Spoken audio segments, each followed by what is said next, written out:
गर्मियों की एक खुशगवार सुबह थी। सूरज की सुनहरी किरणें जंगल के दरख्तों के पत्तों से छनकर जमीन पर पड़ रही थी। हवा में हल्की हल्की ठंडक थी और परिंदे मीठे गीत गा रहे थे। अली, जो सिर्फ 5 साल का एक चंचल और मासूम सा लड़का था, अपने दादाजी के साथ जंगल के किनारे खेल रहा था। उनके साथ एक छोटा, शोख और चुलबुला सा पीला बंदर भी था, जिसका नाम मेनू था। मेनू को खेल कूद और शरारतों का बहुत शौक था। कभी वो दरख्त पर छलांग लगाता, कभी अली की टोपी खींच लेता और कभी दादाजी की लाठी पकड़कर भाग जाता। तीनों दोस्त जंगल के किनारे एक बड़े पीपल के दरख्त के नीचे बैठे आम खा रहे थे कि अचानक एक रंग बिरंगा तोता वहां आ बैठा। तोते ने अपनी लाल चोंच से आम का एक टुकड़ा उठाया और बोल उठा, क्या तुम जानते हो, जंगल के अंदर एक ऐसा दरख्त है जिस पर सुनहरी आम लगते हैं? अली ने हैरत से कहा, सुनहरी आम? क्या वाकई सोने के बने होते हैं? तोता हंसकर बोला, हाँ, वो आम सुनहरी रंग के होते हैं और उनका जायका ऐसा मीठा होता है जैसे शहद। मेनू ने फौरन खुशी से गुलामबाजी खाई और बोला, चलो अभी चलते हैं, मैं सबसे पहले खाऊंगा। दादाजी ने मुस्कुराकर कहा, बेटा, जंगल के अंदर जाना आसान नहीं होता। वहां दरख्त घने हैं और रास्ता उलझा हुआ है, मगर अगर हम साथ रहें तो ये सफर यादगार हो सकता है। सबने फैसला किया कि वो आज ही उस सुनहरी आम के दरख्त को तलाश करेंगे। दादाजी ने एक मजबूत लकड़ी की लाठी उठाई, अली ने अपनी नीली टोपी पहनी और मेनू ने अपने छोटे बैग में कुछ मूंगफलियां डाल ली। रास्ता सब्ज घास, झाड़ियों और ऊंचे ऊंचे दरख्तों से भरा हुआ था। परिंदे चहचहाते और फूल खुशबू बिखेर रहे थे। अली खुशी से इधर उधर देखता जा रहा था और मेनू कभी सामने दौड़ता, कभी पीछे आकर अली का हाथ पकड़ लेता। चलते चलते वो एक नदी के किनारे पहुंचे। नदी का पानी शफाफ था और मछलियां तैरती नजर आ रही थीं। मगर नदी को पार करना जरूरी था, क्योंकि सुनहरी आम का दरख्त दूसरी तरफ था। अली ने कहा, दादाजी, हम कैसे पार करेंगे? दादाजी ने नदी के ऊपर लटकी एक मोटी शाख की तरफ इशारा किया। हम इसी के सहारे एक एक करके पार करेंगे।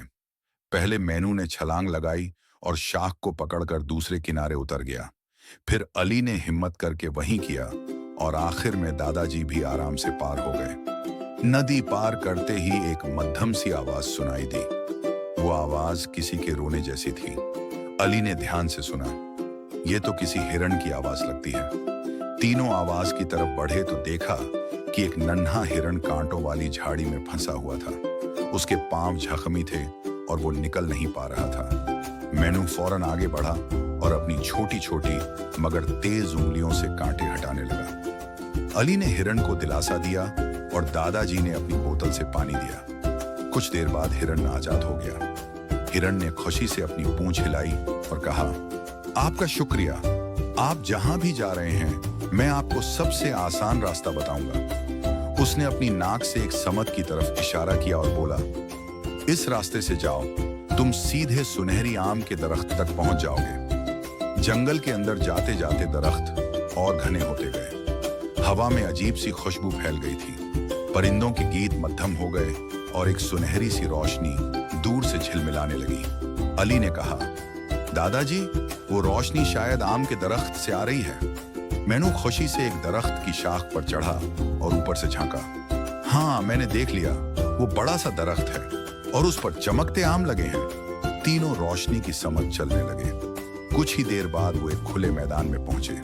वहां एक शानदार और लंबा दरख्त खड़ा था, जिसकी शाखों पर सुनहरी रंग के आम झूल रहे थे।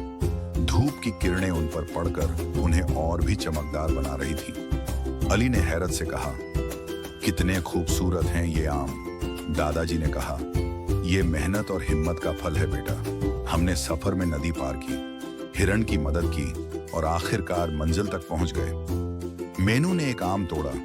उसकी खुशबू पूरे मैदान में फैल गई। अली ने एक निवाला लिया और उसका जायका वाकई शहद से भी ज्यादा मीठा था। तीनों ने पेट भरकर आम खाए और बाकी आम अपने साथ घर ले जाने के लिए रख लिए, ताकि सबके साथ बांट सकें। जब शाम होने लगी तो सूरज आहिस्ता आहिस्ता पहाड़ों के पीछे डूबने लगा। सुनहरी रोशनी लाल और नारंगी रंग में बदल गई। दादाजी ने कहा, चलो बेटा, अब हमें वापस जाना चाहिए। मेनू ने बैग में आखिरी आम रखा और तीनों वापस चल पड़े। रास्ते में वही हिरण मिला जो खुशी से उन्हें रास्ता दिखाने लगा। घर पहुंचकर अली ने अपनी माँ को वो आम दिखाए। सबने मिलकर खाए और दादाजी ने ये पूरा एडवेंचर सबको सुनाया। उस दिन अली ने सीखा कि मेहनत, हिम्मत और दूसरों की मदद करने से हम अपनी मंजिल तक पहुंच सकते हैं।